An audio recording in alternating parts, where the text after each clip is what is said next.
व्यक्ति पतित हो जाता है। क्यों? कि वो घमंड दिखा रहा है कि मैंने त्याग दिया। जैसे हम प्याज लहसुन नहीं खाते, हम ऐसे सब कुछ कहते रहते हैं, हम ये कह रहे हैं वही तो घमंड, उसी में ही खत्म।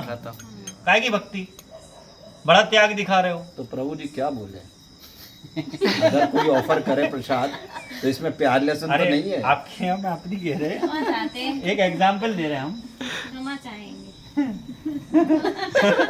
हम वो कह रहे हैं, पुरुष ही इस पर विजयी होता है, कोई धीर पुरुष ही इस पर विजयी होता है। वास्तव में वेदानुग शास्त्रों में जो शास्त्र विधि से विवाह शादी करने की बात कही है, वह केवल पशुओं की तरह विषय से रोकने के लिए है, जिससे लोगों का चित्त बहुत स्थानों में न जाकर एक ही स्थान में लग रहे।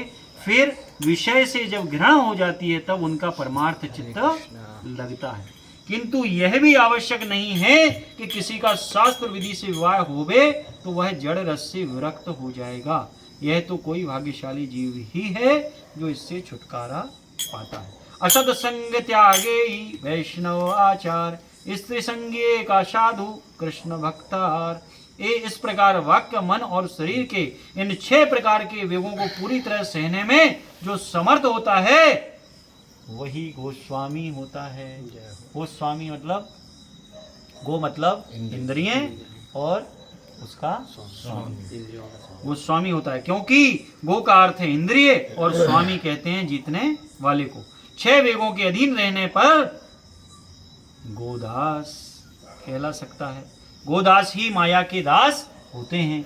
शुद्धा भक्ति प्राप्त करने के लिए 6 वेगों पर विजयी गोस्वामी के चरणानुगत्य की आवश्यकता है।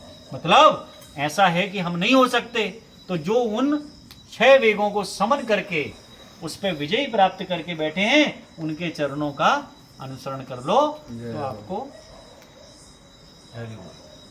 गोदास गण के गोस्वामी मानकर उनके संग व सेवा से भगवत प्राप्ति नहीं होती। मतलब गोस्वामी के चरणों में जाओगे तो हो सकता है हमें भक्ति प्राप्त हो जाए, मगर गोदास के चरणों में जाओगे। देखो इसमें बड़ी पराकाष्ठा है। बस लास्ट ही रह गया है, मैं समझ गया विलम्ब हो रहा है। 11:15 बजे। हाँ, इनकी तो नींद उड़ गई प्रभु जी की स्टार्टिंग में यहाँ में। हाँ, सिर्फ लास्ट ही है। हाँ। इसमें एक शब्द मुझे समझाना जरूरी है कि हम और आप यदा कदा कहीं भी सुनते हैं कि भगवान की कथा हो रही है और हम वहाँ चले जाते हैं। जाना भी चाहिए, हमारा धर्म है, गृहस्थ का धर्म है कि अच्छी चीज यहाँ से हमें सुनने मिले लेना चाहिए। मगर इसमें देखो अब क्या बता दिया, गोदास है कि गोस्वामी। गोदास है कि गोस्वामी, यदि आपने इसको समझ लिया तो आप समझ जाओगे कि हमें किससे सुनना चाहिए, किससे नहीं सुनना चाहिए। गोदास और गोस्वामी। भाई हम ये नहीं कह रहे कि आप 100% समझ जाओगे, मगर 20% भी समझ जाओगे तो आपका परीक्षण सफल हो जाएगा। वरंज मनुष्य सुपथ से विचलित होकर डामाडोल हो जाता है। इन 6 वेगों को बस में करने का सुगम उपाय, अब देखो उपाय भी बता दिया। भगवत नाम संकीर्तन है।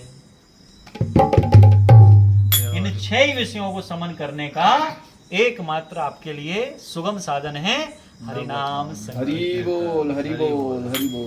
जब मन या कोई इंद्रिय विषयों की ओर जाए उस समय बड़े जोर से भगवान और भक्तों का नाम पुकारना चाहिए। सर्व क्षण भगवत नाम लेने से तथा विष्णु वैष्णव सेवा में लगे रहने से मन व इंद्रियों को कभी भी विषयों में जाने का समय ही नहीं मिलता।